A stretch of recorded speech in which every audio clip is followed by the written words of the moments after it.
Yo! Whoa! Does he have money? No. Where's the nunchuck? Yo! Probation? How long were you on probation for? If I had completed it, 3 years. So what ends up happening is I end up selling my mortgage company to a guy who's a CPA, and he pays me $8,000 a month, I think. Okay. So he's paying me $8,000 a month, and then I turn around and I open a development company. Okay. And what I decide I'm going to do is I'm going to start flipping houses, right? I'm just going to start buying houses in Ybor City. It's a part of Tampa. I don't know if you've ever been there. So it's just outside of downtown. There's, old cigar shops. Like it's really like a nicer version of probably 7th Avenue. I'm sorry, of Bourbon Street. Okay. So super nice or super interesting, that kind of old red brick roads and warehouses and stuff. So I go out there, I start buying houses. And what I decide I'm going to do is I want to buy houses, fix them up and sell them. And back then you could buy... This is where are we at now? Are we in 2002, This is probably 2001. Still, okay, all right. 2001. Okay. So in 2001, and I'll speed through it. No, you're good. Because in 2001, what I do is I decide I'm going to buy houses for like $50,000 because you could buy like a crack house for $50,000. Yeah. You could dump 25 in it and probably sell it for 100. Yeah. And you'd make 25, right? You'd never do make 25, but it sounds good. Whatever. It's close, right? And so what I realized was, the problem with buying in a lower middle class area, and keep in mind this is 20 years ago. So those same houses that look just as shitty are all selling for 400,000 and need work. Yeah. So anyway, so I say I'm going to go and I'm going to buy these houses, and I went, you know what I'm going to do? But I'm going to buy them, fix them up, and sell them. But who's going to buy in this area? Like lower middle class people. They have credit problems. They have credit problems. They can't come up with their down payments. So I'm going to have to come up with people's down payments. You start thinking about it, it's like, God, this is going to be a real hassle. Yeah. So then I go, okay, you know what I'm going to do is,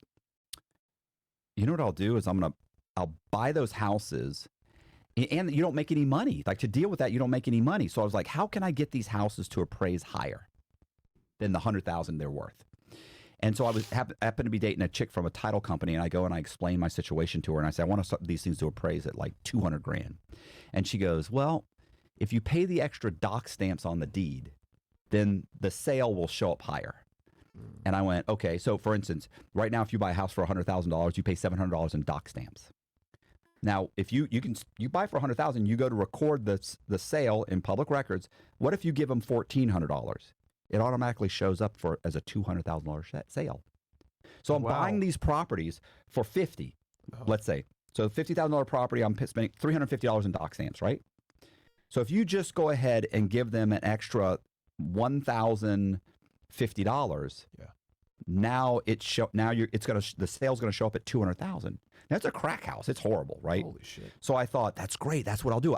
If I do enough of these, the whole area will come up. If I stay within a mile, and buy them right away, then the whole area will come up. The problem is, because for the audience, real quick, guys, in residential real estate, comparables is like how the properties are evaluated. So like if you have a house here that's 100, then another one here, 100, then another one here, the fourth house is going to be 100 because that's how they evaluate. So if you buy a bunch in an area, you're bringing up the value of all the homes in the area because of the comparables. Proximity, right? yeah. Or if you buy a house for 100 and all the houses around it are going for 200,000, and you go to sell your house or refinance, you'll get an appraisal that says your house is worth 200,000. Yeah. Even though you just bought it for 100. Yep. Yeah, but because of all the houses in the other area, and that's residential, guys. It's heavily contingent upon comparables. Sorry. Right. 3 comparable sales. Yep. So you have your the residence and the comparable sales. So I was like, but if I record these for 200,000, the lower income people aren't going to be able to buy them, and they're not going to want to buy them. So I can create my own sales, and then I thought, but my borrowers aren't going to be able to buy them. So what I really need to do is create my own borrowers. The borrowers are the problem. So I need to create my own borrowers. So I go to Social Security. I figure out how to go to Social Security and get Social Security to issue me Social Security numbers to children that don't exist. Oh, shit. And I do this by calling over and over and over again. Like I call once and say, hey, I'm 30. Like at that point, I was like, 33. I'm 33 years old, and or 32, whatever I was. I was like, I'm 32 years old and I've never had a social security number. And they're like, that's not possible. What the fuck? Yeah. Yeah, they're like, you have a driver's license? Do you have a bank account? Do you have just hang up the phone? Fuck. So you call back and you're like, so you kind of go through different People on the line. different people. You never get the same person. Like there's 500 people answering the phone. So then I call back and I'm like, I was born in another country and I'm here. And then they're like, do you have a green card? Do you have this? Do you have that? Click. So then I started thinking, okay, who wouldn't have a social? Because they kept saying nobody gets to 33 or 32 years old without a social security number. So I said, a young person. So I call up and I say, hey, I got a 3-year-old son. He doesn't have a social security number. They go, was he born in a hospital? And I was like, yeah. And they're like, well, if he's born in a hospital, he has a social security number. Why don't you bring him down here with your driver's license and we'll look him up. Fuck. You hang up the phone. Yeah. So then I call again. Then he's not in the country. He's in whatever. Brazil, Colombia, wherever. Yeah. And I call back. So I keep calling. And finally, somebody says, how old is he? And I said, oh, he's like 3. And she said, oh, it's too bad he's 3. If he was under the age of 12, if he's 12 months or younger, you don't have to bring him in. You could just bring his shot record and his birth certificate, and we can check the computer. And if he doesn't have a social security number, we'll issue one. Damn. I went, so fine arts degree. Yeah. I make a birth certificate. I order. I order. Fine arts degree. I order the. I order a big ream of copy of void paper, what your birth certificate comes in. Order that. You have to order like a couple thousand, right? So I order that, and then I make a template, and I end up coming up with a birth certificate, and then I get a shot record and go on Hillsborough County's, vital statistics, whatever. You get that printed out, you fill it out. And so I go down there and I give it to the woman, and she checks the computer and she goes, oh, wow. But what's really scary is, and I'm telling this a little out of sequence, but she actually calls somebody from the back to come, and I'm like shitting bricks. I'm like, holy yeah. This is the first time you're doing this now. I'm just shaking. And the guy walks in, he's like, what's going on? Well, he said this is this. And the guy goes, oh, okay, hold on. He goes, that happens. We get about one of these a month. He goes, it's no big deal. Look, okay, do this. And he goes, yeah, there's never been an issue. And she's like, oh, okay. Well, what do I do? Oh, go to screen 5. Name. Does that look right? Is that right? Okay. Yeah, perfect. Okay, boom. You'll have it in 10 days. Nice. 10 days later, I get a little social security card. I then turn around and I go and I apply for, I don't, of course, apply for a 10-month-old child. I apply for a 33-year-old man, and I apply for secured credit cards. I get 3 secured credit cards. I start making the payments. After 6 months, and keep in mind, I know all of this already because I've had people have done this, people have come in before with using like their child social security number. So I knew it was possible for a real person to alter their credit profile to get a completely different credit profile. So if the person doesn't exist at all, it's super easy. So we start making the payments, and after 6 months, boom, they've got 700 credit scores. Yeah. So you think, okay. Secured credit cards. We told you guys that's how you build up your credit score. See, he's doing it the other way, but we teach guys how to get their credit, but secured credit cards. Yeah, I always say, it's secured great. credit cards easy. are, So you guys are seeing it here. So I did that. In the wrong way. Right. So I do that. Yeah. I also figured out how to make a driver's license. Right, like it doesn't have to pass for like a sheriff's deputy or anything or a cop, but it just has to pass to go get the loan. Like they don't do anything; they grab it, they put it on. They're just looking at it. Yeah, they make a copy. So I sand off the information on like a driver's license, the information, and then I print this new information in reverse, and then I seal it in between a piece of transparency and glue, and then I trim off the side piece, and then I sand it all down. You can still see the hologram, bits and pieces of the hologram, just like it's a 5-year-old. Beat up. And just so you guys know, but 20 years ago, driver's licenses were way easier to do this with than they are now. These were still the plastic ones, but you're right, they didn't have the face. You know how now they have your face? They have all these holograms and shit. Well, it's they way had easier to fake holograms, them, but not the hologram was just, it said Florida. So how hard is that? Yeah. So I suppose at Bouncer, you spoke about, for example, fake IDs. What girls used to do it back in the day, and you're right, it was so easy to just copy that. It was way easier back then. This is 20 years ago now, but yeah, that's why all these IDs now have all this shit on them, is because of this. But sorry, continue on. And look, I would go in and open bank accounts with this ID. Damn. I mean, and sometimes they would grab them, they'd like look at the ID, and you're like, oh my god. Yeah. Oh my god. And they and they open the account. So I make the fake ID. I've got 700 credit scores, and obviously the guy needs employment. we know I can do your employment. He needs a bank account. I've got your bank account. He needs canceled checks to prove that they make the payments, or maybe he just needs a management company to verify he's lived somewhere for 5 years. I got all that. So I have this guy go buy a house, and then he buys another house, and then I have another guy create another guy. He buys a house and he buys another one. So and another guy, he buys out. So everybody buys about 5 or 6 houses. And you were able to do this with these Social Security cards from babies. Yes. Okay. So you did this thing a couple of times where you went in there less than 12 months old. Yeah. Born multiple. outside the country. You did it multiple times. Got Social Security numbers issued. Multiple times. What were their names? So The names of the unborn kids. So Quentin. Well, I know you're asking because it's Quentin Tarantino. So have you ever seen Reservoir Dogs? I have, yeah. Okay, Good movie. So it was James Red, Brandon Green, Lee Black, Michael White, William Blue. I knew it. Have to be some funny names, David man. Silver. Those are the names you used? Yeah, I used all those names. Which I thought was cute. He's creative, man. Yeah, I thought that was cute, but when you get caught and you're talking to the prosecutors and everything, like I'm like, and they got no sense of humor, bro. Yeah, like the judge is looking at me when I got That was my sentenced favorite movie. like you fucked it up for me. The judge doesn't think it's funny. Oh, listen. You're Mr. Pink. No, I'm not. Why do I got to be Mr. Pink, bro? At some point, I was satisfying loans, right? So I'd borrow a mortgage, and then I'd prepare a satisfaction of mortgage from like Bank of America, and I'd satisfy the loan in public records. And I would sign it like C. Montgomery Burns, which is the aging tycoon from The Simpsons. Yeah. Right. So, Monty Burns. Right. Of course, I'm notarizing them. I'm doing the whole thing, right? I got like 10 notary stamps, Yeah. So anyway, I start buying these houses, and we are recording the values higher.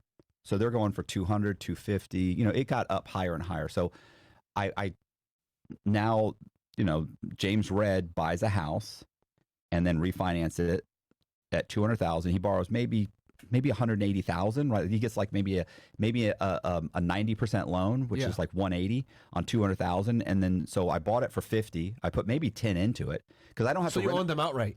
Yeah, I don't have to renovate it. You're buying them outright, okay? Or maybe I get a hard money lender, like he Okay. doesn't give a shit. He's getting 50 grand. Of course, if I'm paying you back within 2-3 months, like you're just ready, you're just throwing money at me. Yeah. I trust you. Right, Take of course, you're good for it. So what happens is, and I'm buying the house for maybe 40 or 50. I'm putting 10 in it, so I got maybe 60,000, maybe 70, and then I get a loan for 180. Yeah. And You I'm pay walking back away that with loan, and you're walking away with like 130. I'm walking away with 100, 110, 120,000, and I'm making the payments. So James Red would buy 5 properties and borrow like 1.1, 1.3 million dollars From all of them. Yep. and then I would make the payments for 3 or 4 months worth of payments, and then I would run up his credit cards. Of course, then I go apply for credit cards. You're getting $10,000-$15,000 credit cards by that point because Because you did the work and you did use the secured credit cards in the beginning. Your brother's credit score up to 700. Yeah. He's got 700 credit scores. He's got 5 mortgages. He's got 3 credit cards that are being paid for. Yep. So now I can go get a couple personal loans for $15,000 a piece. So I'm running this thing up like I'm making like $600,000-$700,000, right? Even though I'm borrowing 1.3, some of it has to go to pay for the house and the renovations, Of course. and the payments. And then after a few payments, I just stop paying. Yeah. And so the house is going to foreclosure. The banks come in, they take the houses back, and they don't understand what happened. Like they put it back on the market and try and sell it. So they're like, okay, we got $180,000 wrapped up in this property, plus the foreclosure fees. Put it back on the market. And they'll put it on the market for 6 or 7 months, and then maybe they go, God, something's not selling. You know what? Let's get an appraisal. So they do an appraisal. Uh-oh. There's comparables everywhere. What are you talking about? Uh-oh. There's comparable 110, 105, 110. Because you bought all in the same 200,000. neighborhoods. No, sorry, not 110. Sorry. Because you bought them all close to each 205. other, right? They're everywhere. Oh, you bought all of them? All the not every house, but here's the thing: if a house sold for 60,000, it's a shithole. If you drive by my house, I put 10 grand on the outside, 15, 20 grand on the outside, trim the trees, mow the yard. I painted the house. So if you drive by, you're an appraiser, drive by the house, you go, fuck, it looks like it's in great shape. Now it's gutted inside. You can't live in this house, but from the outside, it looks sweet. So the $10K that you always put in was always cosmetic on the outside. Yeah. Because Fucking smart, man. Brandon Green Was it doesn't have to live hurricane in that. He doesn't windows? care what Yeah. the inside looks like. Roof, windows, like what was in particular? Was it like Honestly, most of it was paint and caulk. wow? Because from 45 feet away, like the appraiser's not going to get out of the house and walk up to somebody's house. Yeah. He's getting paid $200-300 for a drive-by appraisal. He's going to drive by and go, that thing said it sold for 210. That one sold for 205. That one sold for 245. They all look good to me. And unbeknown to them, you bought them all. Yeah, I own them all. So We got James. We got all these names. Okay, cool. Yo, okay. No, this is great. Okay. But see, he knows the Yeah. procedure of each person working to Yeah. kind of like maneuver what they're going to correctly. do. So he's Yeah. obviously That's- like fixing the cosmetics. So that's what they're looking at. Yeah, But sorry, that's continue on that. crazy. no, I was going to say Fucking a genius. once they start calling, once the banks start calling, I would send them, I would print out like a 12-car pileup on I-4, right, where somebody was life flighted to Tampa General Hospital, and I would just insert my guy's name in there, like Brandon Green was in an accident and he was life flighted to Tampa General Hospital. I would print that article out, add my guy's name into it, print it out on newsprint, cut it up, make copies on a copy machine. Then I would write a letter from Brandon Green's sister and say my brother was in a tragic accident. That's why he hasn't been making the mortgage payments. Obviously, he's currently in a coma, and the doctors say even if he wakes up, he'll never work again. Damn. And so you send that to all of the collection agents, and they basically stop coming around. They just start the foreclosure process. You need to. Okay. So that's how you kept from getting annoyed. Well, I felt like I needed to give them something. Like they need a reason, right? Like because if you called his job, he doesn't work there anymore. He doesn't work there anymore. His cell numbers are shut off. He's not responding. We couldn't serve him. What's happening? Here's the reason. And then they go, oh, that makes sense. That's why if those Italian guys had paid at least 4 or 5 months, If they paid and 4 or give a 5 reason, They don't even have to give a reason. They could have just paid 4 or 5 months, and they would have probably been 10 times better off than not paying at all. right now. Keep in mind, now it's 12 months. It used to be a first payment default required an immediate investigation. Now it's if you don't pay the first 12 months, they're going to investigate for fraud. Now, but that's once again that's After the housing market yes, crashed and shit. right. Okay, so you did this where you were doing this, and then okay, so you were saying So he sold the company. yeah, no, So- well, we're past that now. Yeah, and then he bought this company doing renovations and flips. Yeah, Right. yeah, and then so the banks would come and foreclose the homes after you had gotten them all to 200K or whatever, and then you'd run it up on each person, and then you'd send them a letter, hey, the person got sick or he's in a coma Right. now, etc. And then the banks would be like, oh, okay, that makes sense, and then they'd take property to the home, and then they try to sell them. They put them back on the market, and then every 3 months they just keep reducing the sales price by like 20 or 30%. Yeah, because they couldn't understand why the hell Right. they can't sell. Right. They don't understand it, but it doesn't matter. Like they lent too much. It went bad. That happens. And then they'd eventually sell it for 70, 80,000 because Close investors, to what you bought it for originally. but more because I had Still raised more. up the area because Yeah. other investors are coming in and they're buying up everything because Yeah. they're like, I can get these, I'm buying this house is going for 70,000. I can get it appraised for 200,000. There's sales Yeah. everywhere. Yeah. Not realizing like they go in, buy it, renovate it, and you're probably not going to sell it for 200,000. Yeah. But I bought so many, right? I borrowed. You inadvertently increased the comparables. Oh, That's yeah. what you did. Yeah, Wow. but they were everywhere. And so it was. That is scary That's though. crazy. You self-inflated it yourself. Yeah, he literally And like, I'm increased an the value. investor. Yeah. Oh, this is great. I can Yeah. buy this and make a profit. in, I'm screwed. in, That's China, by the way. That's what happened in China. That's what happened in in China. Yeah. 2003, Forbes magazine came out with an article, and they said that the zip code in Ybor City was one of the top 20 fastest growing zip codes in the nation. Oh, that was because of you. Ybor I mean, City. I'm assuming it's not that big. It's not that big of an area. Bank of Ybor. So anyway, what happened is, So how long did you do this for before? I'm going to say with your development 18 company? months, borrowed 11.5 million. Okay. Damn. My mortgage company, keep in mind when I first got in trouble, when the FBI came in and they grabbed my mortgage company, they ended up saying that the mortgage company, just from all the W-2s, pay stubs, they said that was about $40 million. Okay. So they tried to hit me for that when I got caught. But what ended up happening was, and keep in mind, we got caught periodically. Yeah. Like we'd get caught. Some company would find out, like, this guy doesn't even exist, right? Like I had a buddy named Rudy who we'd pulled out, I forget, 80,000. I don't know what it was, but it's like, hey, I'm going to take this much. We're going to put this much in the company because he was part of the development company. And, Rudy, like, here's 20 grand. Make sure you make the payments. Here's the coupon that they gave us at closing. Make sure you make payments for the next 3 payments. Okay, no problem. And then like a month and a half later, I get a phone call from an account executive with the mortgage company saying, hey man, they're investigating this mortgage. Why? You never know. The borrower never made a payment. what? And then I go to Rudy and go, what happened with the bank? You go, oh, is that due? You fucking idiot. Like now they're already investigating. So I ended up in that instance, I actually ended up calling the bank as the person, right? And that guy's name wasn't even like a color name. It was, I think it was Alan, I want to say like Alan Duncan or Joel, I forget. Yeah. So I called up there and I said, hey, this is Alan Duncan. And they were like, oh, well, first I called and they were like, I asked for like the bank. It was a small bank. It was called South Star Bank, and it was in Georgia. And I tried to call them up, and they were in a meeting. And I said, no. I said, I need to talk to the attorney or whoever had been calling the account executive. And I said, I need to talk to that guy. And I said, my name is Alan. Trust me, go interrupt borrower. them. Yeah. They want to talk to me. And sure enough, they get on the phone, and I explain I tell them, look, they're like, look, you don't even exist, bro. Like we figured out this. We figured out this. We're going to call the FBI. We're going to this. They told you this. Oh, they told me all this. And it's funny because their head of their fraud department was a former FBI agent. Oh, shit. And he's like, yes, you're going to end up in a box, bro. You're going to end up going to prison for this. Like, blah. He's going on and on. And I kept saying, well, why don't I just give you the money back? They're like, oh, we'll get the money back when we foreclose on the property. And I was like, oh, okay, I understand. I said, you think that your $180,000 loan is attached to a $220,000 piece of property? And they're like, yeah. And I'm like, no. That property is maybe worth $50,000. You're about to lose $100,000 easily. What are you talking about? We have an appraisal. I said, yeah, pull out the appraisal. And they pull it out and say, listen, this property is in the name of a guy named, Lee Black. This one's in the name of a guy. Shit. And so I have to lay it out. They're calling the FBI. So I lay it out completely for them. Uh-huh.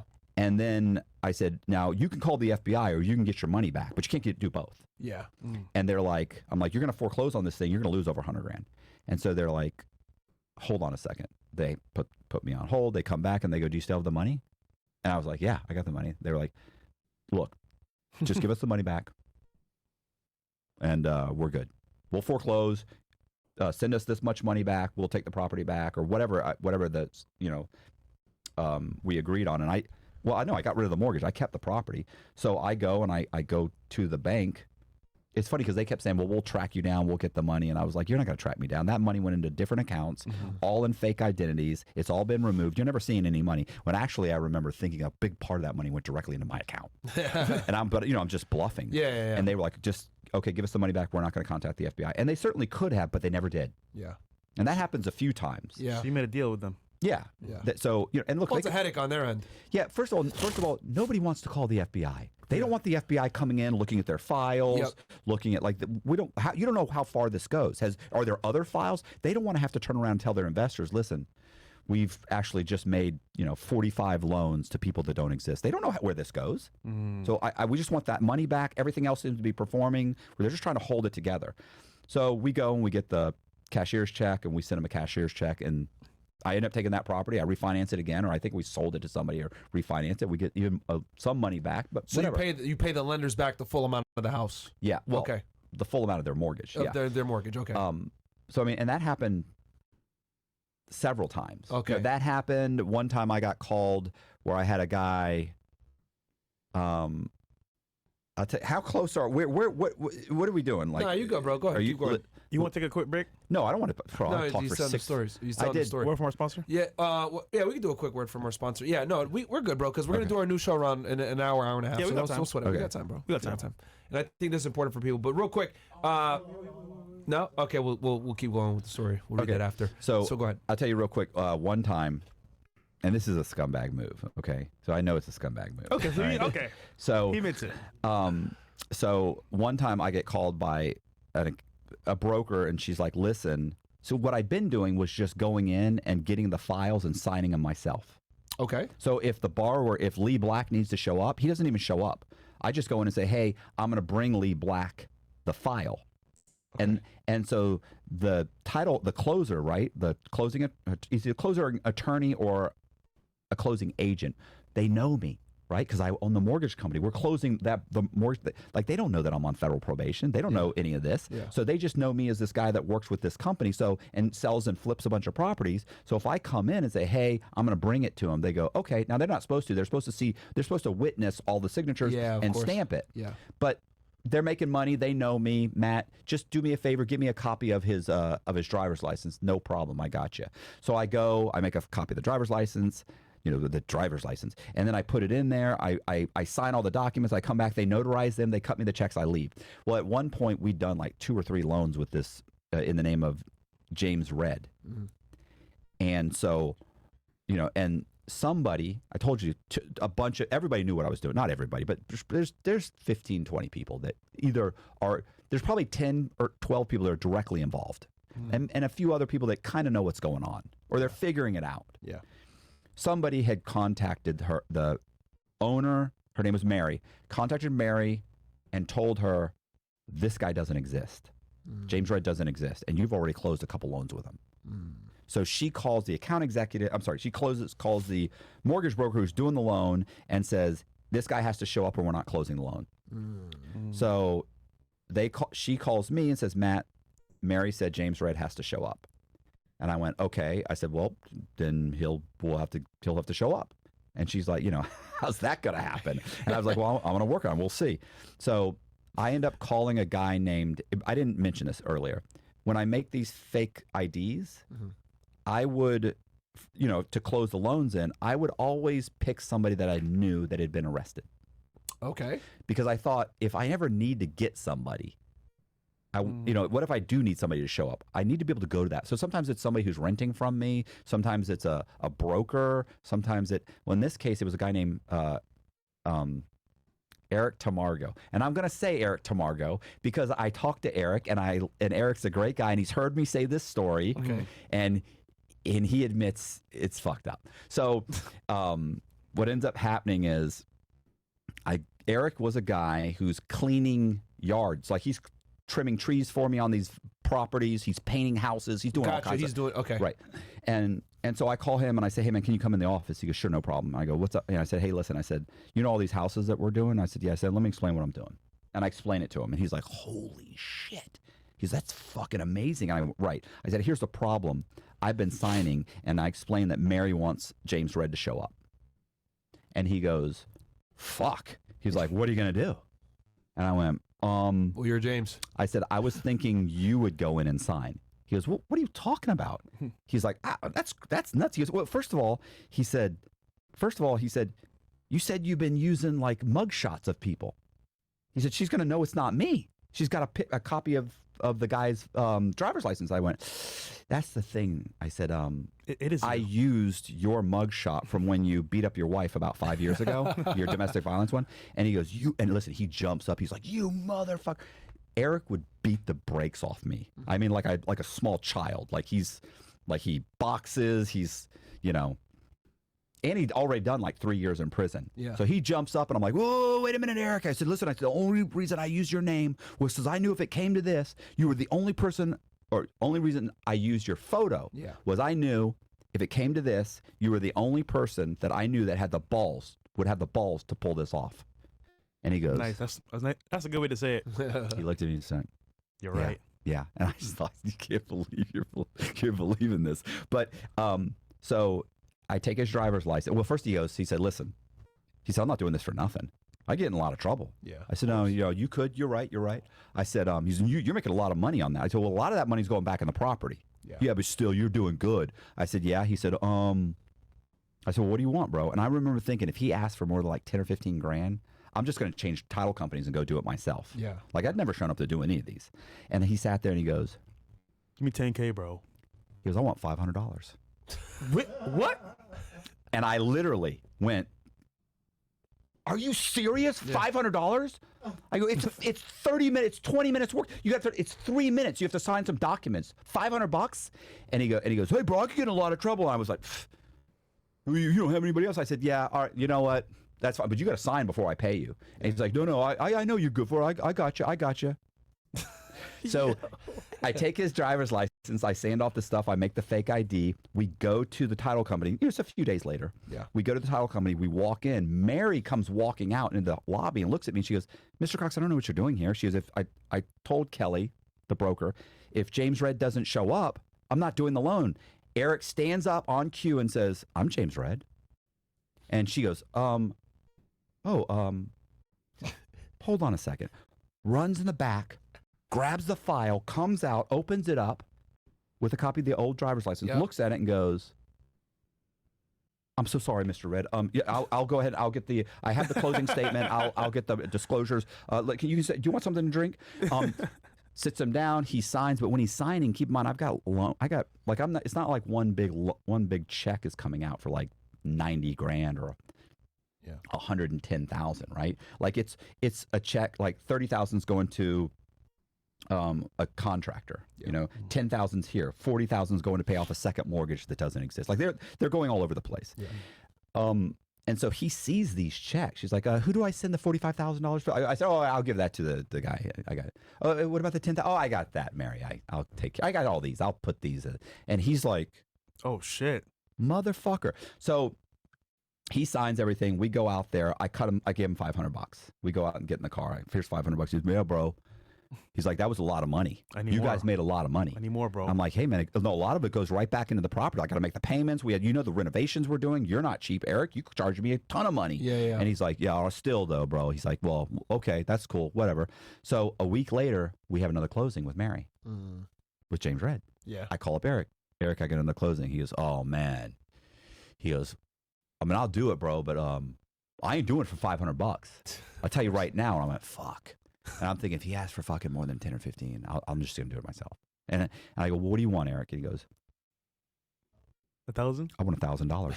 Bro, I knew it. What the heck? Listen, I mean, oh my God.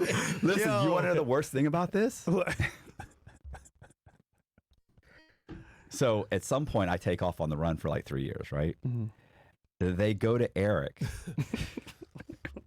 And Eric just tells them, this is what I did. He goes to jail for 3 years Oh, for man. $1,500. For $1,500. Oh my god. Wow. I So he see only you signed- judging so- me over there, Mo. I see you judging me. I don't need that. It's not my fault. Listen, he was on drugs, probably saved his life. I feel like I probably saved his life. And look, I talked to the guy, like he's cool. We've hung out. Yeah. He's all right. That's he's funny like, shit, man. yeah. I mean, $500. Don't come on, bro. That's like. What is Listen, that? if he'd said, Is he if he'd Mexican? said no, Eric Matricardi, Eric Matricardi, I think is what his name is. Oh. No, he's white guy. Black? No, white guy. White guy. Oh, white guy. Okay. Damn. That's crazy. Just not That's the funny. smartest white guy. Yeah. Yeah. A lot of people think white So he guys said are I need smart. $1,000. It's So not true. so $1,000 for the second one is what he got. Yeah, he thought I'm gonna Okay. double it. That's funny. Yo, would you go to jail for $1,000? Like, I'm just. It doesn't make sense to me. Like, But keep in mind too, you have to understand. I've been doing this over a year. So in his mind, Yeah, he wasn't going to This go is to jail. foolproof. Yeah. and honestly, listen, it was foolproof up until I started. I had a friend, a childhood friend. His name is Travis. We've known each other since we both went to the short bus school together. So and so he comes to me at one point and he's like, listen, I'm broke. He's got a daughter. He's got this adorable little daughter. I need to make some money. I got a couple cars. You know what I'm saying? Like, I mean, we're at the point now where we've got underwriters that we're basically. I have an underwriter that I bought a car for, a Mercedes compression. Oh shit! You got underwriters compressor. Oh yeah, listen, like what do they call it? It was a compressor. It was like a 2-door, had it was a little Mercedes. They don't even make them anymore. You don't know what I'm talking about. yeah, this is Anyway, kind of old. Yeah, this is like a two-seater It's like Mercedes. 2001. Yeah, Probably like a SL. it was like a little tiny one. Like you hit the button and it pulls the roof back and closes. It was Yeah. only a 2-seater, but I mean, like I buy this for a fucking underwriter because he's working for this company that is just. He can get him to go. First of all, he would come to us first and review our files. Yeah. And he'd be like, "Got to change this, change this." Go. Oh, so he told you exactly what Right. to do. One of these? Yes, that's exactly it. Only listen, it was Oh, that's hideous. okay. He was a gay guy and he wanted red interior. So it had red interior. It was hideous. He loved it. He loved it. And just so the audience knows, guys, whenever you close a deal, a bunch of people get paid out. When the deal's closed, a bunch of people make a bunch of money, which is why they were incentivized to do this. Because you guys are probably wondering, well, why are they doing all this fraud and stuff like that? It's because when the loan closes and the money goes out and dispersed, it goes to all the different people that were involved in the deal. Yeah, I'm So- not walking away with like they're saying oh, you made, $11.5 million in this one little scam, right? Like, I didn't get $11.5 million. There's a chunk of that went to pay for the properties. There's a chunk that went to, we were building brand new houses. We're building this. Rudy's got to get some money. Dave's got to get some money. Like, everyone gets paid off of it. Right. Even Eric. Eric needs a little something. Yeah. So anyway, eventually, a buddy of mine, Travis. So you go back and you sign with Eric for this $1,000. That's, I think, where the story left off. That's okay. well. What happened? Yeah, that's done. What I'm saying is ultimately the way it basically kind of that comes down is at this point I borrowed like 11.5 million. And how many deals do you think you did in this time span with this development company that you had? It wasn't. So if the FBI, by the way, this figure's not correct. They said 109 houses, but I think they took all the houses. Like, we didn't do 109 houses because each house was getting almost $150,000 to $200,000 mortgage on it. Okay. So if you add that up, then it's a massive amount of money. So it wasn't that, but there were lots of vacant. Like, we're also doing other things. We're buying vacant lots. We're building brand new houses. Okay. We've got a development company. Like, we're trying to kind of take this money and parlay it into a legitimate development company. Yeah. And look, let's face it, I'm not flashy, right? But I am driving an Audi. Yeah. We got an Audi, we've got a Mercedes, we've got cars. I'm traveling. You got underwriters under you, which is crazy that you had underwriters. Well, and I'm dating a chick that I'm dating a few women that I have no reason to date. Like it was the money. You know what I'm saying? Like, these are like. Like, I'm dating. I went on a few dates with a Buccaneers cheerleader. Like, Yeah. Just like I know what it is, you man. look at me and you think cool guy. Yeah. You think, oh, I can see. No, I think it might have been the money. Yeah. So I'm dating these chicks, and so this one chick I'm dating is like, hey, I want to do something. Like, I want to do what you're doing. She knows what I'm doing, but I don't need your help. Well, can I get in? Can I help? For what? Like, I've got a well-oiled machine at this point. Mm-hmm. Like, I got Rudy's finding properties. We got title companies. We've got appraisers. We've got I got all the. I'm making these people myself. You literally have from step A all the way to step Z to get this to get these deals closed. Right. I don't need you. Yeah. So I said, only thing we could do is, I said, I've been thinking about this. I said, like, I could get you a fake ID. You could go like rent a property, and we could satisfy the loan on the property.